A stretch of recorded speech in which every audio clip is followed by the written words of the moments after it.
Assalamualaikum warahmatullahi wabarakatuh. Saya Nazwa Fauziah dari kelas 11 Farmasi 2 ingin memberitahu dan membahas tentang 4 janji Allah untuk para penghafal Al-Quran.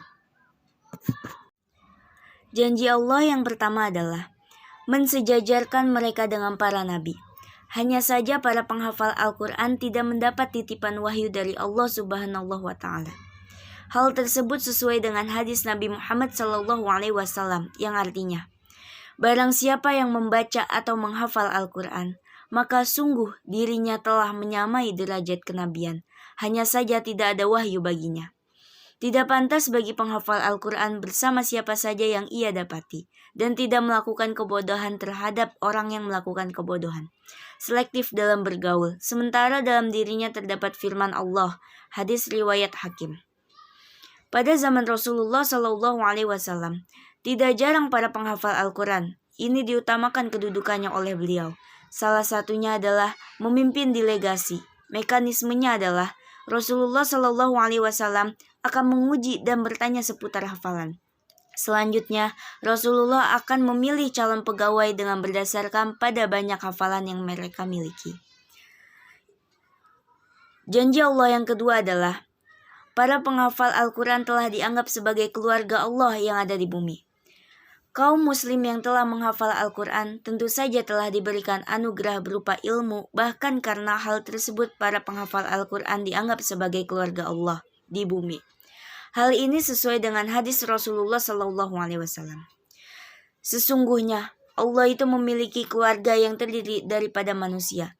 Kemudian Anas berkata, "Siapakah itu wahai Rasulullah?"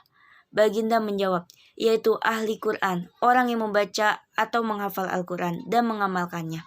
Mereka adalah keluarga Allah dan orang-orang yang istimewa bagi Allah. Hadis riwayat Ahmad. Janji Allah yang ketiga adalah mendapat derajat yang lebih tinggi saat di surga. Selain dijanjikan sebagai keluarga Allah di bumi, ternyata para penghafal Al-Quran akan mendapat derajat yang lebih tinggi saat di surga kelak.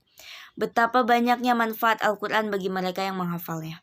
Dalam sebuah hadis, Rasulullah SAW bersabda, akan dikatakan kepada sahib Quran, bacalah dan naiklah serta tartilkan sebagaimana engkau mentartilkan Al-Quran di dunia. Sesungguhnya kedudukanmu di akhir ayat yang kau baca. Hadis riwayat Abu Daud dan At-Tirmizi. Janji Allah yang keempat adalah keistimewaan akan diterima oleh keluarganya. Tidak hanya untuk diri sendiri keistimewaan tersebut, juga akan diterima oleh keluarga terkhusus orang tua para penghafal Al-Quran.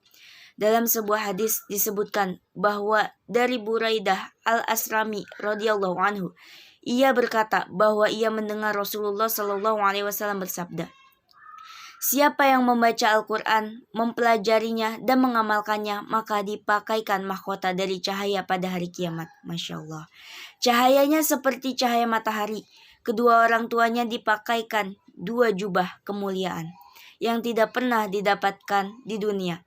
Keduanya bertanya, mengapa kami dipakaikan jubah ini? Dijawab, karena kalian berdua memerintahkan anak kalian untuk mempelajari Al-Quran. Hadis riwayat Al-Hakim.